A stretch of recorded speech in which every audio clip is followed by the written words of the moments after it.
Hi, I would like to share with you something from the Gospel of Matthew.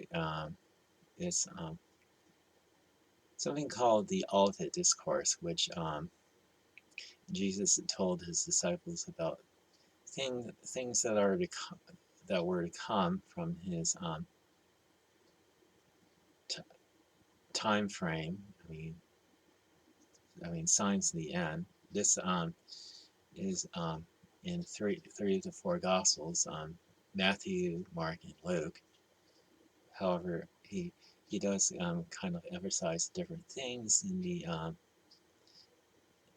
the different gospel accounts in the Olivet Discourse. However, I'm going to read to you from the Gospel of Matthew. It's from Matthew chapter 24.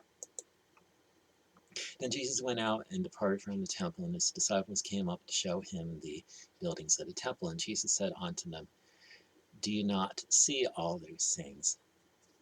Assuredly I say unto you, not one stone shall be left here upon another that shall not be thrown down. Now as he sat on the Mount of Olives, his disciples came to him privately, saying, Tell us, when will these things be, and what will be the sign of your coming and of the end of the age? And Jesus answered and said unto them, Take heed that no one deceives you, for many will come in my name, saying, I am the Christ, and will deceive many. And you'll hear of wars and rumors of wars. See that you're not troubled, for all these things must come to pass, but the end is not yet. For nation will rise against nation, and kingdom against kingdom. There will be famines, pestilences, and earthquakes in various places. All these are the beginnings of sorrows. Then it will deliver you up to tribulation and kill you, and you'll be hated by all nations for my name's sake. And then many will be offended, will betray one another, and will hate one another, and then many false prophets will rise up and deceive many. And because lawlessness will abound, the love of many will grow cold. But he that endures to the end shall be saved. And this gospel of the kingdom will be preached in all the world as a witness to all the nations, and then the end will come. Therefore, when you see the abomination of desolation spoken of by Daniel the prophet standing in the holy place, whoever reads, let him understand. Then let those who are in Judea flee to the mountains. Let him who is on the housetop not go down to take anything out of his house, and let him who is in the field not go back to get his clothes. Woe to those that are pregnant and to those who are nursing babies in those days. And pray that your flight may not be in the winter, nor on the Sabbath, for then there will be great tribulation, such as has not been since the beginning of the world until this time, no, nor ever shall be. Unless those days were shortened, no flesh will be saved.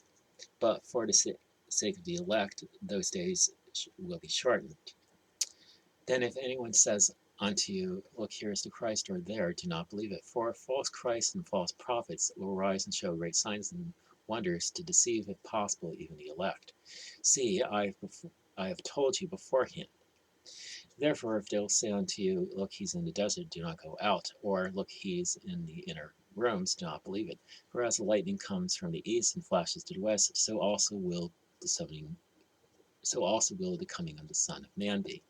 For wherever the carcass is, there the eagles will be gathered together. Immediately after the tribulation of those days, the sun will be darkened, and the moon will not give its light. The stars will fall from heaven, and the powers of the heavens will be shaken. Then the sign of the Son of Man will appear in heaven, and then all the tribes of the earth will mourn, and they will see the Son of Man coming in the clouds of heaven with power and great glory. And he will send his angels with a great sound of a trumpet, and they will gather his elect from the four winds, from one end of heaven to the other. Now learn this parable from the fig tree. When its branch has already become tender and puts forth leaves, you know that summer is near. So also when you see all these things, know that it is near at the doors. Assuredly I say unto you, this generation will by no means pass away until all these things take place. Heaven and earth will pass away, but my words will by no means pass away. But of that day and hour no one knows, not even the angels of heaven, but my Father only. But as the days of Noah were, so also will the coming of the Son of Man be. For as in the days before the flood, they were eating and drinking, marrying and giving in marriage, until the day that Noah entered the ark, and did not know until the flood came and took them all away. So also will the coming of the Son of Man be. Then two men will be in the field, one will be taken, the other left. Two women will be grinding at the mill, one will be taken, the other left. Watch therefore, for you do not know what hour your Lord is coming. But know this, that if the master of the house had known what hour the thief would come, he would have watched and not allowed his house to be broken into. Therefore you also be ready, for the Son of Man is coming at an hour you do not expect. Who then is a faithful and wise servant, whom his master made rule over his household, to give them food in due season? Blessed is that servant whom his master, when he comes, will find so doing. Assuredly I say unto you, that he will make him ruler over all his goods. But if that evil servant says in his heart, my master is delaying his coming, and begins to beat his fellow servants, and to eat and drink with the drunkards, the servant of that the master of that servant will come on the day when he's not looking for him, and at an hour that he's not aware of, and will cut him in two, and appoint him his portion with the hypocrites. There shall be weeping and gnashing of teeth. Um, Jesus was relaying all this information to his disciples, because they were looking at the temple, Jewish temple that was built around that time, and they were marveling at all the great stones and everything that were part of its building. And Jesus said, not one stone shall be left upon another that shall not be thrown down. And Jesus was predicting the destruction of the temple that would happen in 70 AD, when the Romans came to invade Jerusalem. And how the rest of what Jesus said pertaining to times of the end, which were close to. We don't know exactly how close, but we're close. Jesus said, when you see the abomination of desolation, which is talking about something in the book of Daniel, that is set up in the holy place of God, which is talking about about a temple that's going to be built in the time of the tribulation. Then those who are in Judea are to flee to the mountains, and there's stay there until until everybody sees the sign of the Son of Man coming. And it's like,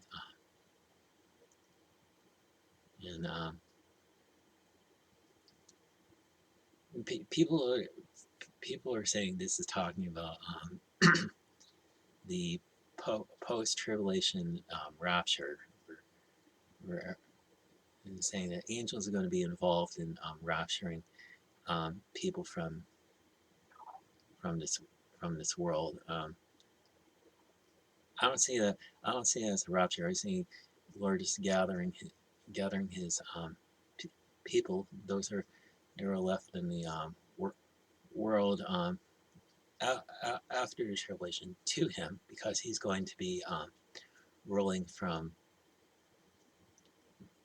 Jerusalem, and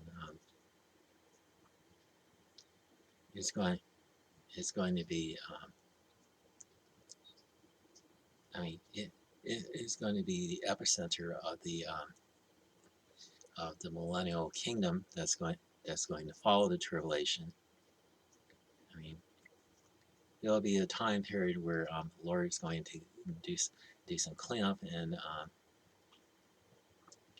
and most likely the world is going to be restored from its devastation during the tribulation, because the Lord is going to devastate the world during the tribulation.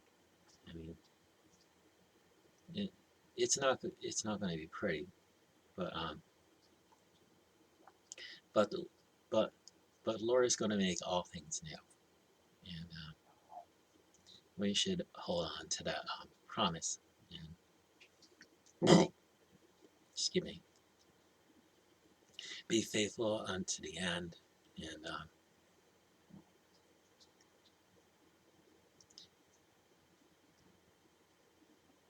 make sure we're watching for the Lord's coming. Anyway, that's pretty much all I have to share with you this morning. And that, I mean, so have a good day, and God bless you.